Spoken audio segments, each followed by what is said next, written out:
Zahid Hamidi terbuka menerima keputusan MIC sama ada kekal atau meninggalkan Barisan Nasional selain menegaskan tidak berminat mencampuri hal ehwal dalamannya.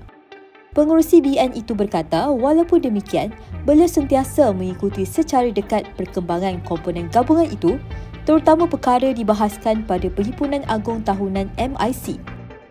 Ditanya mengenai cadangan timbalan Presiden UMNO Muhammad Hassan untuk BN mengadakan perbincangan bersama kepimpinan tertinggi MIC selepas PRN Sabah, Zahid bersetuju dan sentiasa terbuka dengan sebarang perbincangan.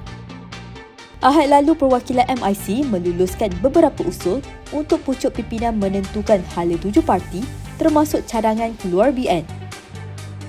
Susulan itu, Presiden MIC S.A. Venus Warren menjelaskan perwakilan sebulat suara bersetuju menangguhkan keputusan muktamad menarik diri daripada BN, seterusnya menyerahkan perkara itu kepada Jawatan Kuasa Kerja Pusat serta Presiden. Azurin Zainal, FMT.